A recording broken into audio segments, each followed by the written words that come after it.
मुनि, बुद्धिजीवी, समाजसेवी, क्रांतिकारी योद्धा JBKSS के सुप्रीमो टाइगर जयराम महतो जी, युवा मोर्चा के केंद्रीय अध्यक्ष कुश महतो जी, तमाम क्रांतिकारी साथीगण, पदाधिकारीगण जो पूरे झारखंड के अलग अलग विभिन्न क्षेत्रों से आए हैं और मेरी कुछ बहनें भी आई हुई हैं, सभी को मेरे ओर से क्रांतिकारी जोहार पेश करता हूँ।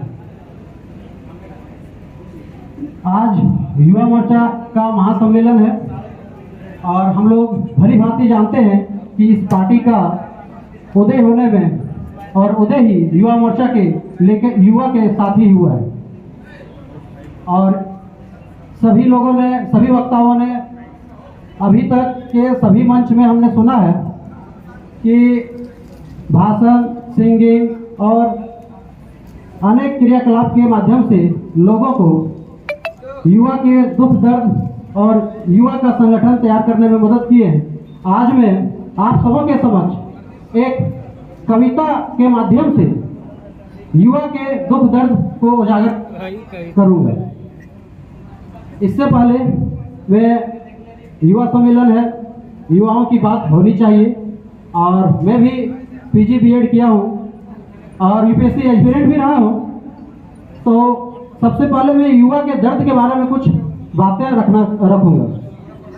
जब एक ग्रामीण क्षेत्र से अगर एक बच्चा पढ़ने के लिए निकलता है तो उसके मन में, उसके पूरे परिवार के मन में, उसके पूरे समाज के मन में ये उत्साह होती है कि मेरा बच्चा अगर बाहर पढ़ने जा रहा है तो कुछ ना कुछ अच्छा करेगा, कोई ना कोई सरकारी जॉब लेगा। ये बात सत्य है कि नहीं? सभी के गार्जियन के मन में या सभी ग्रामवासी के मन में ये चीज जरूर होता है कि अगर ये बच्चा गांव से निकल के बाहर जा रहा है तो मतलब सरकारी नौकरी लेके आएगा, ये दृढ़ निश्चय करके जाता है। लेकिन वो 8 के कमरे में रहने के बाद भी, 5 साल 10 साल तैयारी करने के बाद भी उन्हें यह ख्याल लगता है कि हमने जिस सरकार को चुना, हमने जिस विधायक को चुना, हमने जिस सांसद को चुना, उन्होंने हमारे लिए नीति नहीं बनाया, उन्होंने हमारे लिए कोई नियम नहीं बनाया जो हर एक साल नियोजन के आधार पे हम लोग को सही प्राथमिकता मिले और हम लोग वैकेंसी को फाइट करके, एग्जाम को फाइट करके हम लोग कोई पद में पदस्थापित हो। ये चीज नहीं हो पा रहा, सिर्फ और सिर्फ मिस्टेक है। तो सिर्फ हम लोग सरकार को गलत तरीके से चुन रहे हैं, गलत लोग को बना रहे हैं। इसमें जब तक हम लोग नहीं बदलेंगे तब तक एक युवा कभी भी, एक परिवार जो सोच के पढ़ाता है युवा अपने बच्चे को, कभी भी अपना हासिल नहीं कर पाएगा मुकाम को। ये चीज मानते हैं कि नहीं? और एक बात बोलना चाहूंगा कि अगर एक गरीब का बच्चा घर से पढ़ने निकलता है और वो दौड़ने में तेज होता है तो उसके मन में एक जिज्ञासा होता है कि हमारा बेटवा जिला पुलिस बनतो, चाहे आर्मी में जीतो। लेकिन आप देख लीजिए, ना इस सरकार के द्वारा जिला पुलिस की बहाली 5 साल में हुई है, ना ही केंद्र सरकार के द्वारा अभी तक ये जो अग्निवीर लाया गया है, ये 5 साल पंचवर्षीय योजना की तरह कर दिया गया है, 5 साल में एक बार देती है। क्या यहाँ के युवाओं के लिए ठीक है? ये ठीक है?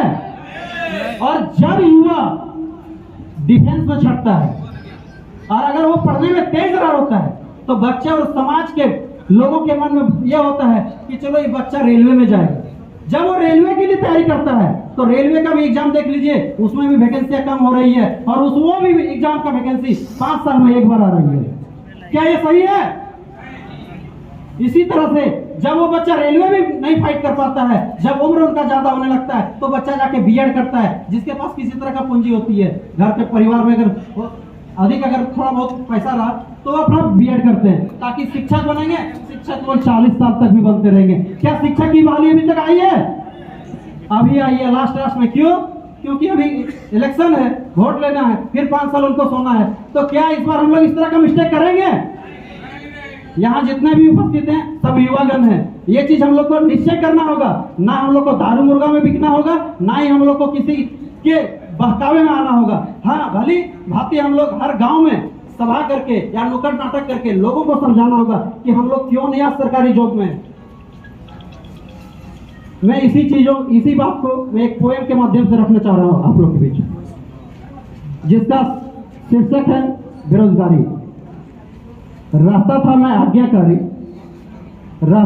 आज्ञाकारी, पढ़ता था किताबें ढेर सारी, खत्म हो गई सारी की सारी, क्योंकि लगा मुझे बेरोजगारी की बीमारी।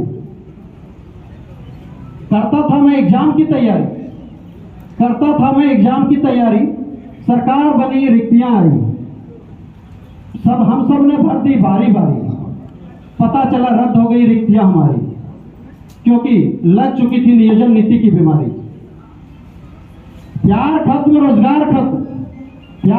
रोजगार खत्म, पर परिवार की है जिम्मेवारी।